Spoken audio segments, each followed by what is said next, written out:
Thank you, Joran, Blue and Grey, and my good friend Sameer for calling me over.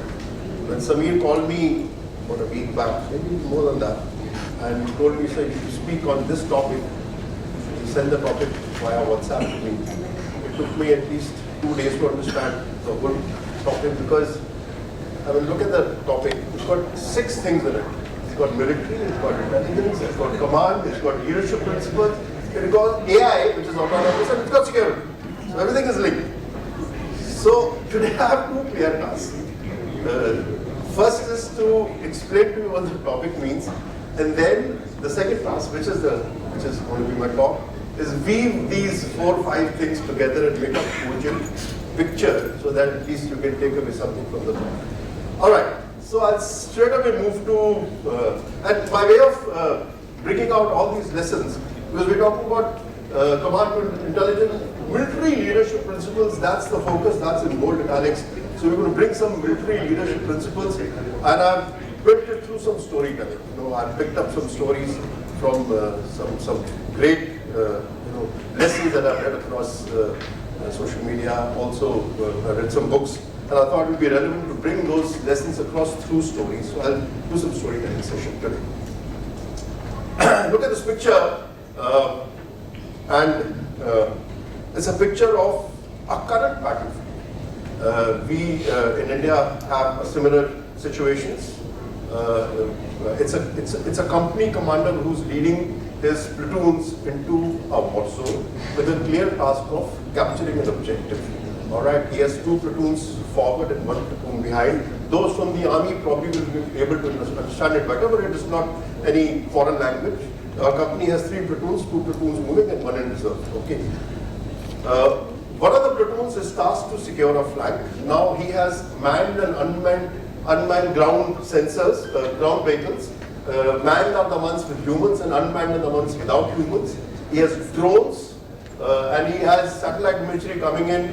And sitting in his command post, he has obviously the AI help train models in which he gets a suggestion of a flank to be secured and he orders his platoon to go and secure a flank. The other platoon is meant to go for the main effort, which is to capture an objective. All right. So again, from the sensors, from the terrain models, from the enemy order of battle, from the enemy leadership, enemy's training capability and weapons, his own training, all that is fed into the machine, and he gets a direction of attack and timings of attack. All right. At that point in time, what does he do? He pauses and looks at his vision of his commander of the battle, understands and renews his mission, right? Then he looks at the capabilities of his leader, whom to delegate what. And then he looks at the ethics of the battle. And then takes a decision based on the input. Either he modifies it or he takes it. But he brings certain elements into his thinking. All this is part of his leadership training. All right. He just doesn't listen to the machine. He looks at other aspects also. And this is what I'm going to bring out about today. Our defense forces has got a vision of 1947, which is based on 3 principles. First principle is that future battles are going to be very AI intensive. They'll have quantum sensing. It will be heavy on surveillance, and everything will be automated, and we have AI generated outcomes. That's the first part of our defense forces, Indian defense forces. The way we're going to fight future battles is Defense Force Vision 2047. Second pillar is obviously the jointness. And third is multi-domain. You need to fight the battles across land, air, sea, as well as cyber. These 3 things, while I talk through my session, are no different than what you do in your corporate security. Back to the topic. So I've written it on top, and I've sort of broken it down at the bottom. Nerve of all decision making is so much talked about today in last 2 sessions. Gary brought it out, Srini brought it out, is the command center. Because that's where you take command decisions. All right? You cannot take command decisions in the army without sitting in a command center. Because that's where you get the inputs from sensors, from POSIT, from movement, you get intelligence. So one of the topics is command to intelligence, get intelligence flowing into these command centers, which is a combination of primarily machines, which are computing at a very fast speed, and humans, all right, to bring an autonomous action. But this autonomous action is also a result of the leadership tenets that the humans bring along. All right. Now I'm showing you two pictures which are side by side. The left picture is actual integrated air command and control systems node of Air Force. This was used in the recent option loop. It's an actual picture, all right, where a lot happened. It's a theater node, and these nodes are replicated. What it does is that it gets feeds from all the sensors, satellite imagery, radars, and a lot of other sensors input, and it gives you a rectified air picture. It gives you a rectified air picture. So the machines sort of calculate everything and then tell you that what is what. And I'll talk about it in that. And therefore, the leaders take decision based on what is happening here and what is being fed to them. It is just not an information center, it is also a communication center where the leader sitting out here can actually give orders to his weapons to fire, which are 100 kilometers away. So that is the kind of center. And this is a picture of an SOC. Okay, I mean, it's not as fancy as Sameer's SOC, but it's a decent SOC. Okay, and again, there's a lot talked about today in the last two sessions.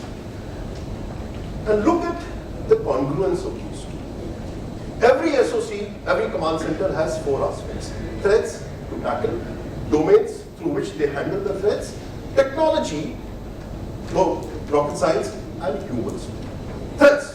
So for Army, the threat is from the air, the ground, sea, cyber as well. And for corporate security, the threats are from ground, through breach of access, and from cyber and social media. All right. And so are the domains, very, very similar, but individual identity across the two different entities. Both have technology, both of them.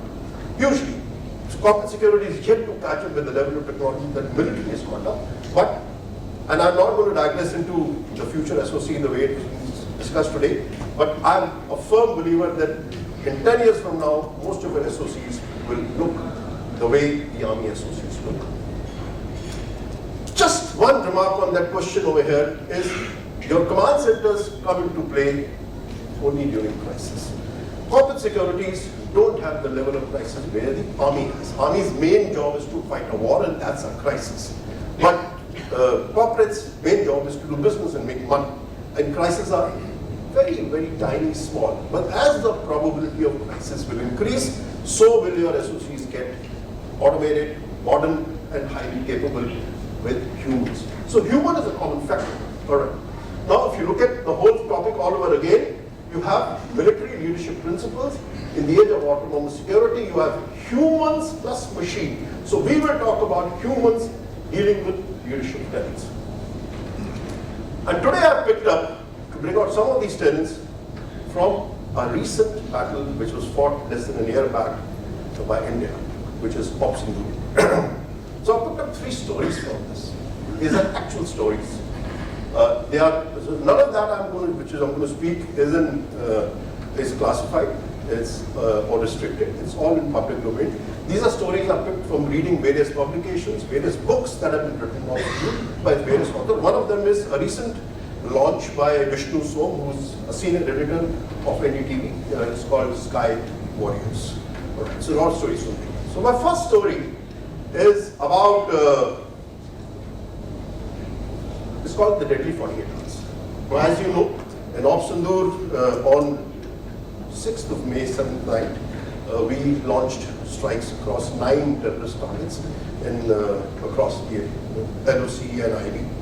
And these were simultaneously attacked by multiple weapons, and they were destroyed. Now, how it all happened, that's my second story. I'll bring one of the lessons on how the strikes happened. But as the strikes happened, Pakistan was completely shaken up. He fired back. On 8th night and 9th night, Pakistan swarmed India with drones, missiles, and aircrafts and missiles being fired from the aircraft. There were close to 1,000 projectiles which came into India on that night, that is 8th night and 9th morning. Now, if you see that little picture there, that's the integrated air command and control center, and this is handled by a very senior Air Force officer. A very senior Air Force officer means of Air Commodore level, and he was there taking decisions based on the inputs that were coming through various surveillance feeds. The enemy aim was very clear. First, to fire and get to know your gaps in your defenses, because the moment they launch the drones, your radars are going to open up, your weapons systems are going to open up, and they will find out exactly where your radars are, where your weapon systems are, to find exactly your strength and the gaps between your defenses. That was the first aim. And second aim was the financial aspect, where they would make you fire a $1.5 million missile to engage a $300 drone, cheap $300 drone made in Turkey. All right, there were two clear aims initially. And obviously third aim was to cause as much destruction as possible. Now this node commander, while sitting in the node, had never seen this kind of attack. It was massive in a scale. And even in a stretch of imagination, he had no idea it's going to be this massive and this big. He had two options. In fact, he had two options to take. One is what to ignore and what to engage. All right, ignorant. And what happened, there is one coincidence, what happened that time was that Pakistan had started flying civil aircrafts, and they had hit some of their fighter aircrafts behind the civil aircrafts in the shadow, so that we don't engage them and we can get a confused battle picture. And that was also coming up on the screen. So he had to decide what to ignore and what to engage. And engagement also was calibrated. Now, like I said, he can't fire a $1.5 million missile on a $300 drone. So in engagement, he again had options.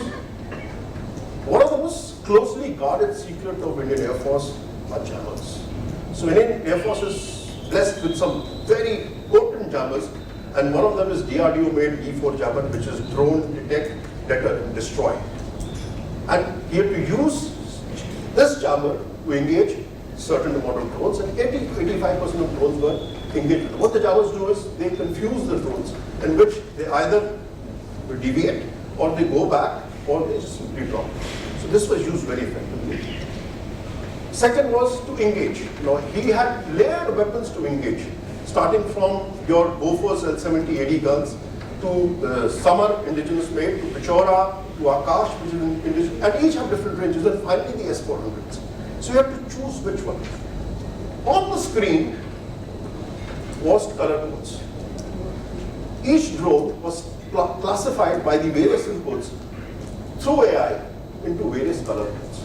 So he could understand which color code, which was it. And the whole battle was all about the color codes at machine speeds. So you had to take a quick decision to order, okay, yellow to be engaged by weapons and green to be engaged by the jammers. This was being done by this one gentleman in split-second decisions. And it was happening because they were coming in, he was taking, and he was ordering. As the night flew by, he did those engagements decisively. And all you are aware that we had not one casualty with these things, except the firing and the shelling on the cross-border on civilians by the army weapons on the LOC. I mean, that was cross-border firing. Otherwise, not one drone damaged one installation. All because this one man had the ability to take such decisions. And this is the story that I want to bring out. 3 lessons here. The first lesson is unity of command.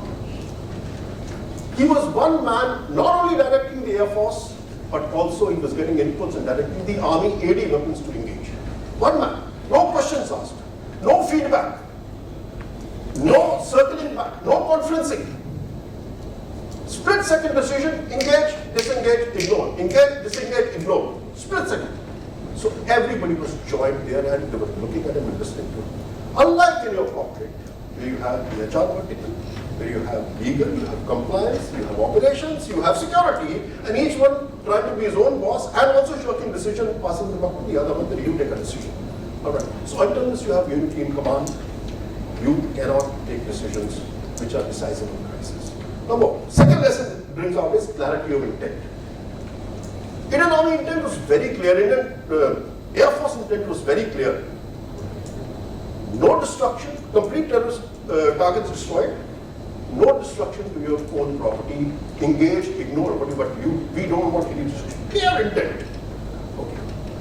So therefore, clarity of intent is very important. I'll give you an example of poor intent and corporate and a good intent. In case of a cyber attack, I've seen most of the corporates writing an intent that in case of unusual activity or unauthorized login, trigger MFA, multi-factor authentication, and escalate to SOC. You know, that's an example of poor intent. A clear intent is prevent unauthorized access to sensitive financial systems. So that's intent. And give a context. Context is especially in non-business hours, that is at night hours. And then you set boundaries that without making it difficult for legitimate users to use. And then prevention, prioritize prevention over detection, and escalate only if multiple red signals come out. But this is the kind of intent when you feed to the machine, you get fantastic outcomes. So when we have AI-enabled machines, we need to give them clear intent. And third lesson that we pick up from here is accountability. This one man sitting in the IACCS was taking decisions. It could be a good decision, it could be a bad decision, but he was responsible for those decisions and he was answerable to his stakeholders. Accountability has two factors. One is answerability, and ownership. You own the actions and you are answerable of the consequences of this action to your stakeholders. Now look at the corporate world. Firstly, there is no unity in command. Once you have unity in command, how many people take accountability? Look back into your own organization and see how many people raise it. Okay, I am messed up and I am responsible. All right? So these are three lessons that I bring out on leadership in through this story. Now my next story is, like I mentioned, as we took the decision to launch the strikes, one of the Air Force fighter squadrons was nominated. So this is a story of the flight commander of this particular squadron, who was flying a squadron of Sukhoi 30 and 21. His name is Kunal Kamra. Wing Commander Kunal Kamra. Some of you may have heard his name. He's been awarded a Veer Chakra. It's his story. It's his narration of the battle. Fantastic narration and a lovely story. He was given a clear, his entire squadron was given a clear directive to engage certain targets. So the publication doesn't bring out which target he was engaging, he never mentions that, but it's my estimated guess he's talking about engagement of Bhabalpur. Okay, Bhabalpur is about 100 kilometers deep inside the enemy territory, and it's the headquarters, it still is the headquarters of Jaish-e-Mohammed, and that's what was destroyed in this squadron. He was given a clear task, but also if you remember, from the run-up of Pahalgam to this place, Pakistan was anticipating action. It knew that you were going to launch a strike. And every day, every night, moment the Indian aircraft would take off, they would have their own aircraft taking off. Their cap and our cap was always in place. They were thinking that we'll do something like Balakot. We will cross the LC, we will launch the strikes there. So they had multiple sort of contingencies worked out, but they were very, very aware. And their radar systems, their weapon systems were all free at that point in time. When Kunal was given this order, he was supposed to engage from BBR ranges. Right? That is well within your territory. Because there was a launch point, and to get to the launch point, his entire squadron was told to fly through a mass of clouds to prevent detection.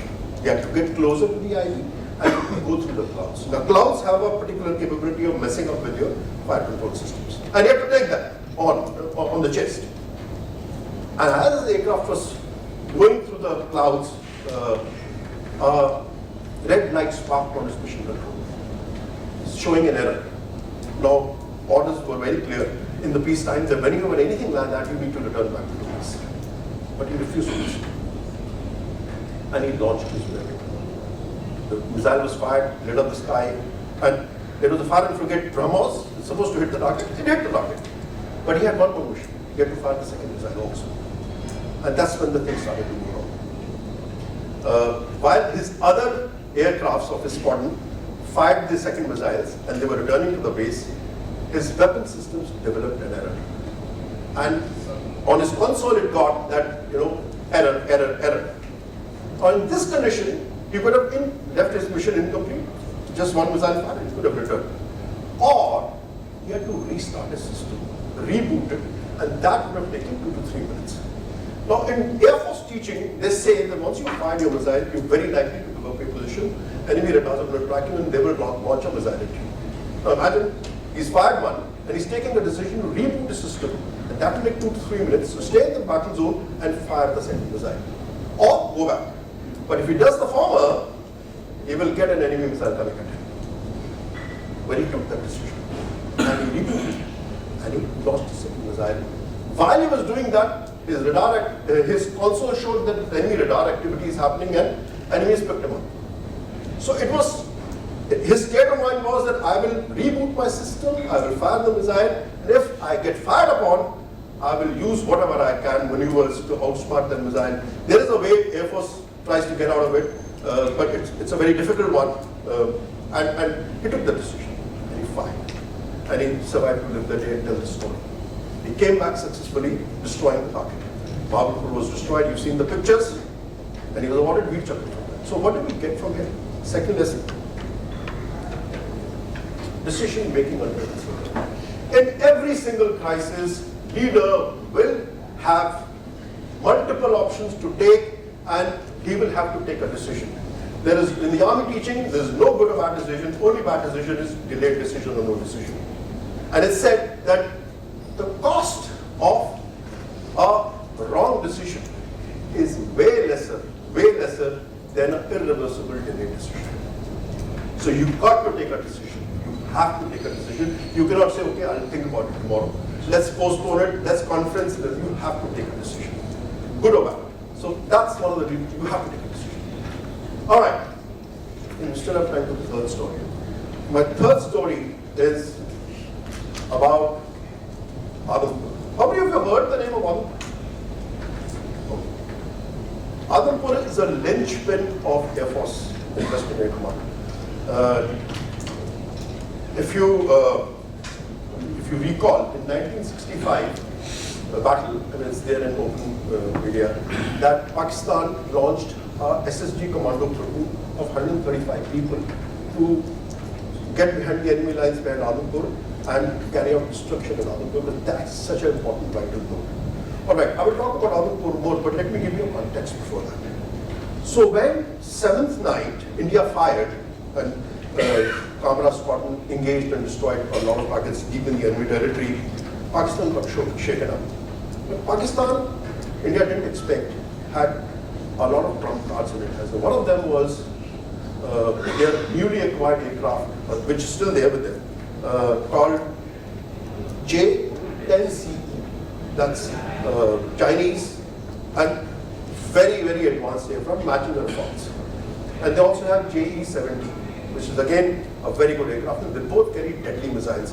One of the missiles carried by J-10CE is PL-50. You must have heard of this name over there. This is a missile which can engage, which can not only engage but also confuse Indian radars.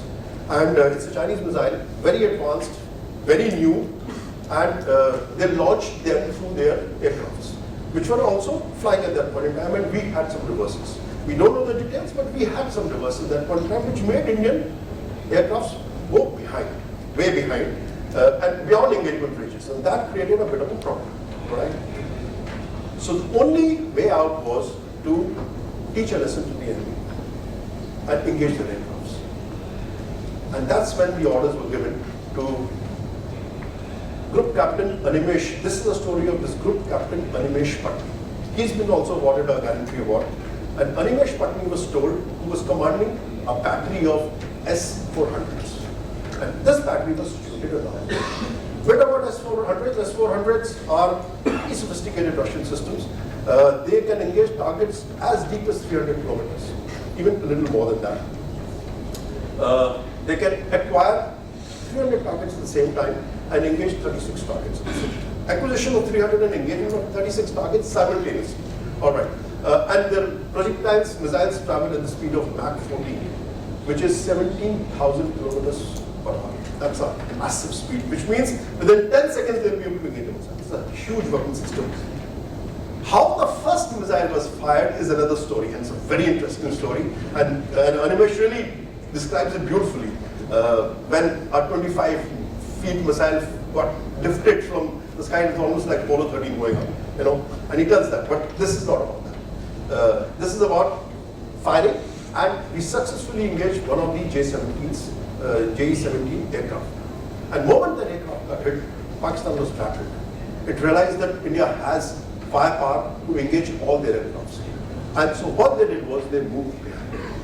And that shielded us from their enemy, their aircraft, their missiles getting on. So we managed to push them behind. But they also realized that the only thing that we need to target now is S-400 battery. And therefore, Adhampur became very essential because this was located in Adhampur. Now in this story, Animesh knew that he will be tasked to engage an aircraft, he will fire his S-400s, and therefore, one of the biggest things of S-400 is when it opens up, it gives away its location. So the only way is shoot and scoop. So they are mobile weapons. So for entire month, he had practiced moving 13 different locations within Adhampur district. From one to the other, to the third, to the fourth, to the fifth, and these are random locations. And he had integrated the villagers with it, because obviously they will know their part. Number two, he integrated villagers with him on the second most important thing, which is counter surveillance. And if you recall, during Operation Noor, in Adhampur, we captured some enemy spies. Because the only way Pakistan will get to know that people moved is through ground intelligence. Because you move, you not open your radar, you move from place A, place to place B, and people over there who are on Pakistan roads will just report, okay, on this great land, Scotland is just moved, or at least just moved. So he had villagers incorporated on his payroll to tell him which are these agents. So the moment he moved, he got information that there are people watching you, and he arrested them. And they were compromised. And he managed to move at all locations. He not only, so I was telling you, how many drones came to him? It was almost about 300 to 400 drones were fired at him, including missiles. And one of the PL-15 was fired at him, and which was counted. Fateh was fired at him, which was counted. And he fired back from various locations, moved from one to the other to the fourth. Not one missile landed. As S-400 battery was absolutely intact. And he told a story when the war was over to establish one leadership that is train.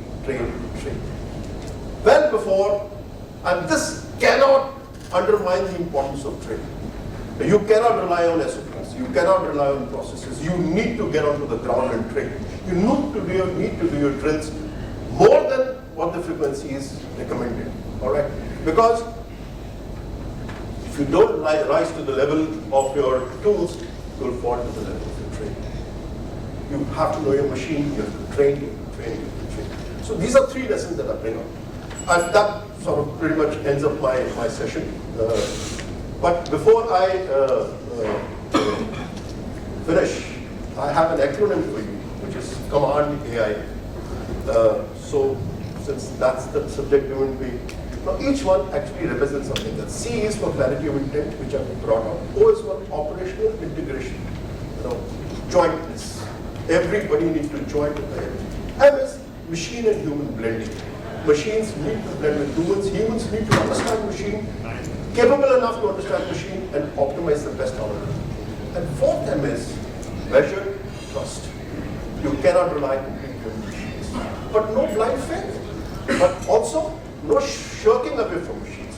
It will not help. You have to trust them, but no blind faith. A is accountability, we talked about it. N is for non-linear thinking. Which means A will lead to B, will lead to C. A small, B small, and C small, and that's linear, you ignore all three of them. But if you put A plus B plus C together, which is non-linear, it becomes so big and massive. So you need to think non-linear. There are many examples of that, but I'll run into time. And D is for decision. A is for adaptive leadership, where the leader needs to learn. Like somebody said, how to learn today about how to use these various tools for video surveillance. So you need to learn, and you need to sort of make yourself capable of handling these machines. And I is for information superiority. Not to have clutter. It's so easy to have a clutter, but to have right information, enough information, but correct information, to have good information superiority. So that's all about my session today. Thank you. Any questions?